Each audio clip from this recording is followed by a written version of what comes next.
Thank you so much. Thank you, Bert. Thank you. Everybody sit down. Sit down. We got work to do. Oh.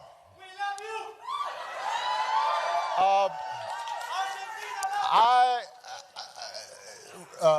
Reverend Stevenson just gave us a sermon, so I don't want to try to compete against that. I've just got a few orders of business to do.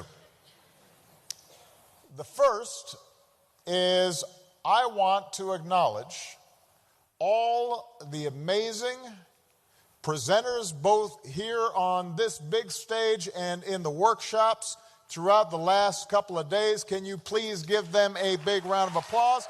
Can you guys stand up? All our presenters, stand up. Just the presenters, just the presenters. Thank you. You guys were wonderful. All of you were wonderful.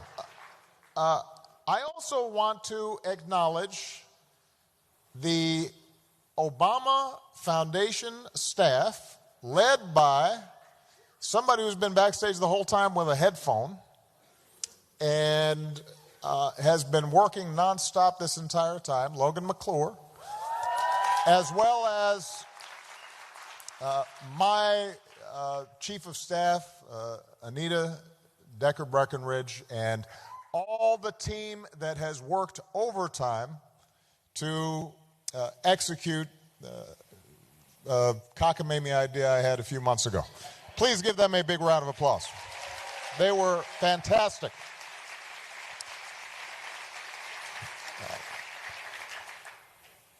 So some of you noticed I popped in and out of as many workshops as I could. And I tried to sit in the back and sit small. And sometimes people didn't notice me walking in, and sometimes they did. But I could not have been more inspired by what I saw and what I heard from all of you.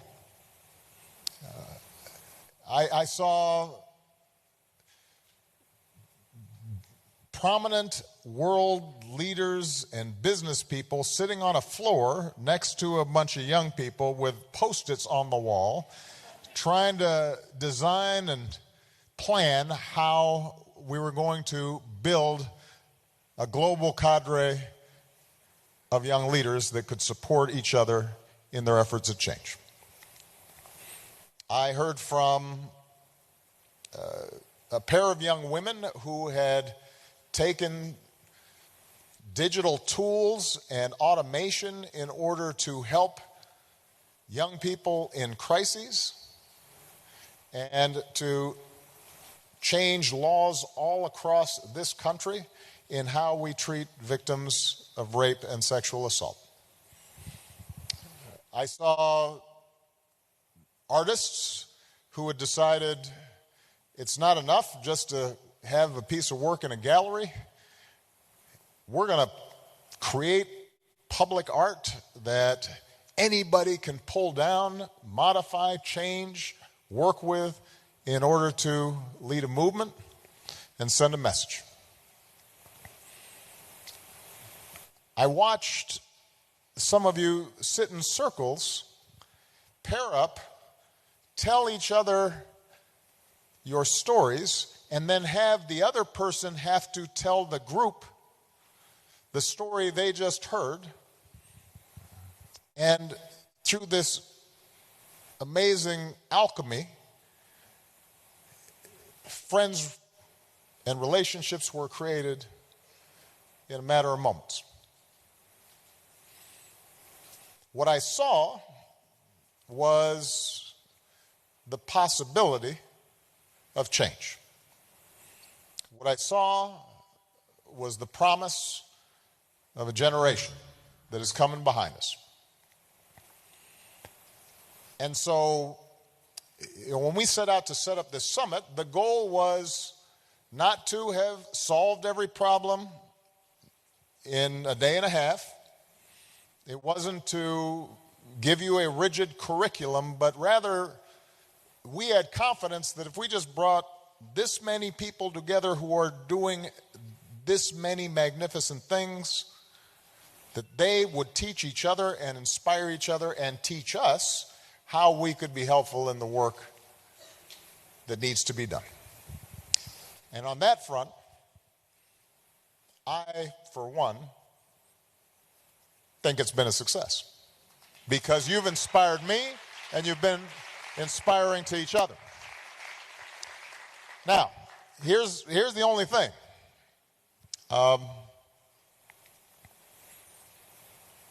This is the easy part. There was a wonderful workshop that paired up the activists of the past, although I noticed that they're all still active and vibrant and doing amazing things, with some of the activists of today and tomorrow. An intergenerational conversation. And one of the things that one of the panelists said about the current generation is, I'm worried that sometimes we feel that fierce urgency of now. We deeply want to be engaged in the pursuit of justice and equality and sustainability and all the things that have been discussed at this summit, but it feels sometimes like it's hard for us to keep our attention. Things move so fast. We get so much information. We're constantly checking. We're seeing what's next. And it becomes tough to sustain things. And I thought that was a useful insight, particularly because one of the other panelists was somebody who 50 years ago had worked in the civil rights movement. And it reminded me of something that I would tell my staff in the White House and that I would tell my team during campaigns and that I myself had to learn when I was 23 or 24 or 25, and that is change is hard. Change is possible if we put our shoulder to the wheel, but it doesn't happen overnight. It doesn't happen in one fell swoop. It requires sustained energy and focus and commitment, and most of all, it requires resilience. That's where hope comes in handy. People always misunderstood sometimes that slogan we used, hope, the audacity of hope. Hope does not mean that tomorrow everything's going to be better. Where hope comes in handy is when you've put everything you have into something and it hasn't worked yet. And it hasn't worked the week after that, and the week after that, and 6 months later, and a year later. And one of the most useful things about that intergenerational conversation is reminding people that something as basic as the civil rights movement in this country, and I'm not even talking about abolition, I'm not talking about Harriet Tubman, I'm talking about the civil rights movement within my generation. It took decades of legal work to get the seminal Supreme Court case of Brown versus Board of Education to be heard before the Supreme Court, overturning the notion of separate and equal. That happened in 1954. It took another 10 years from that point for the Civil Rights Act to be passed, basically just giving the federal government tools to enforce what had already been decided was the law. Another year after that to get the Voting Rights Act passed.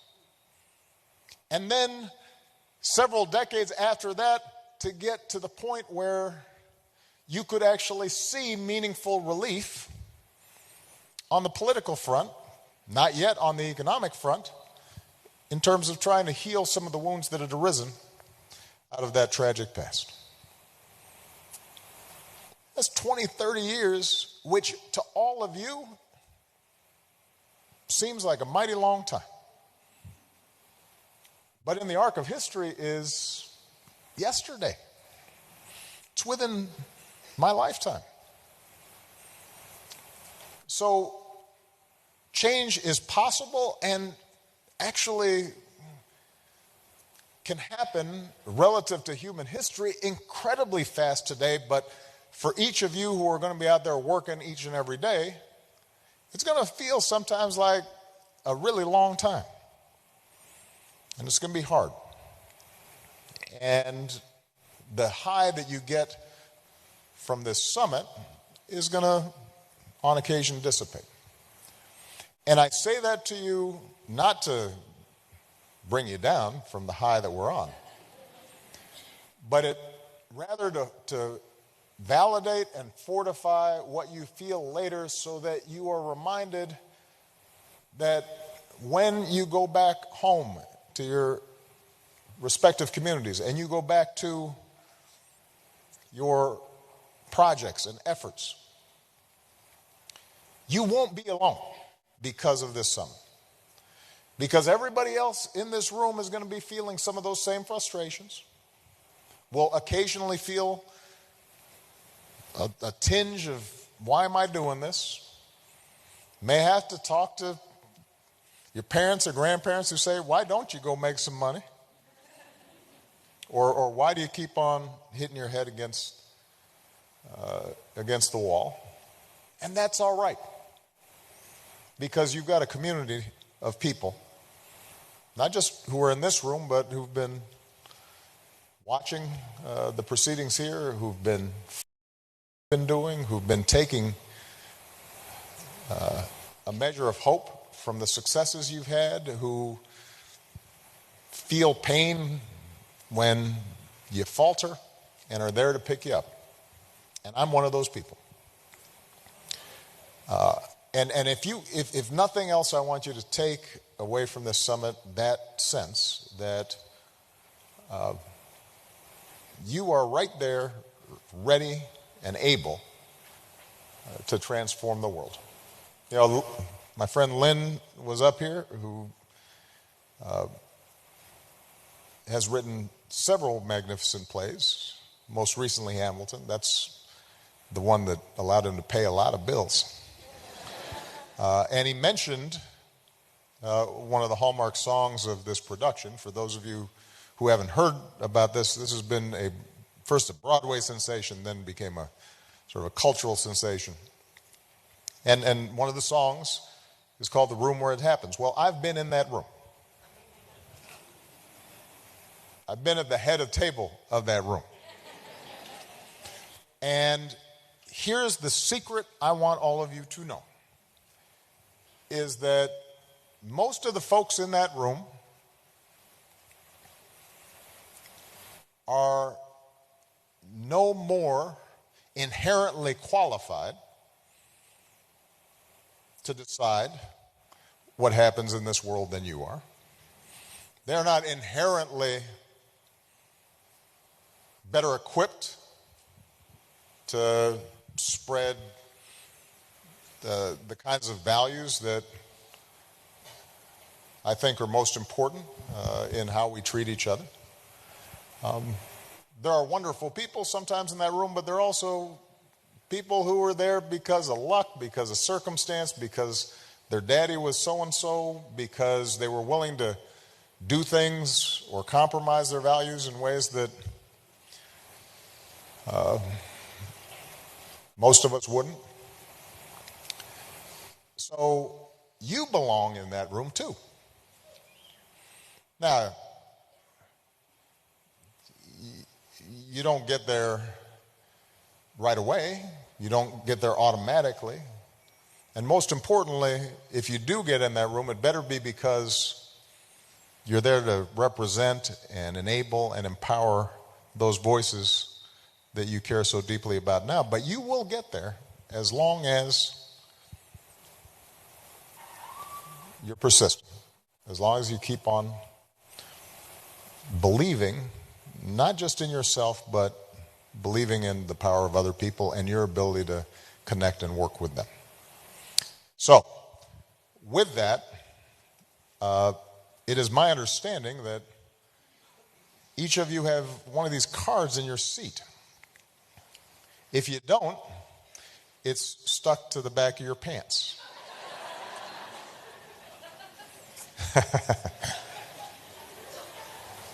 This is sort of a classic organizing tool that we used to use, Pluff. You remember these. And it's very simple. Sometimes you just want folks to make a commitment. The act of writing it down and handing it back somehow makes them feel like, I put it on a card.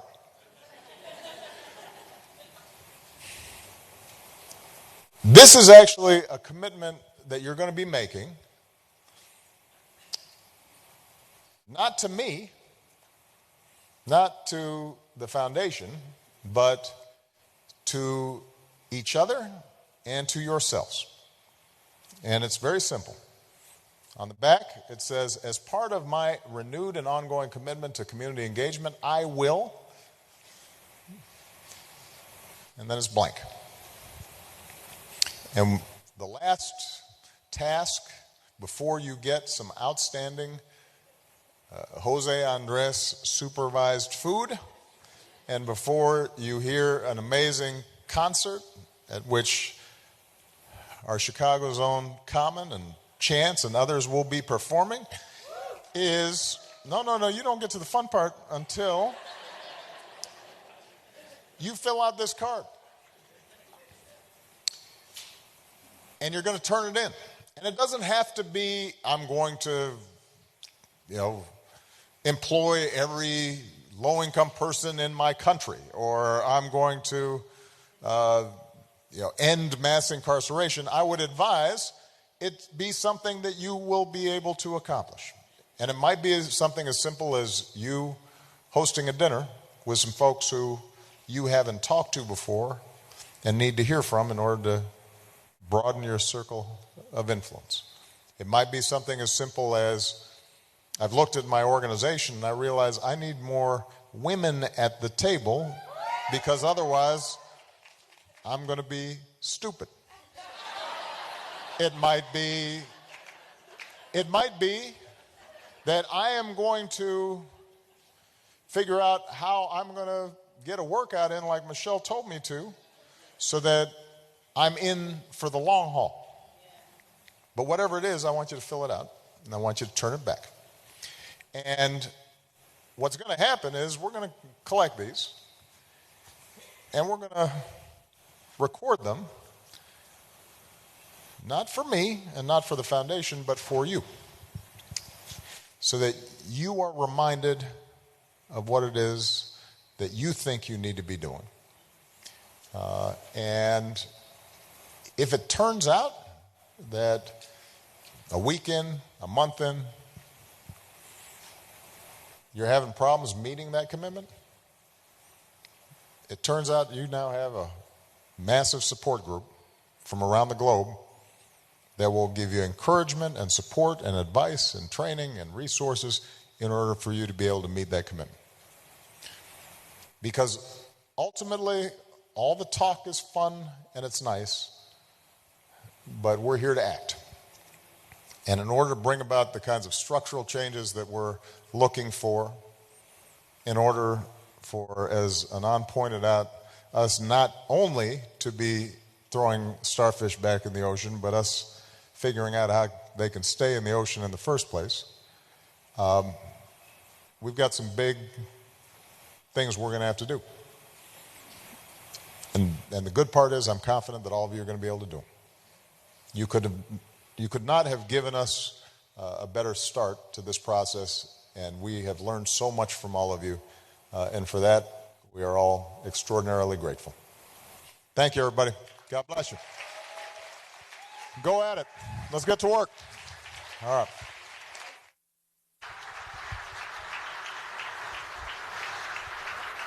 Ladies and gentlemen, please use the 2 side doors to make your way to the dinner reception. When heading to the concert after dinner, please have your credentials on display. Thank you.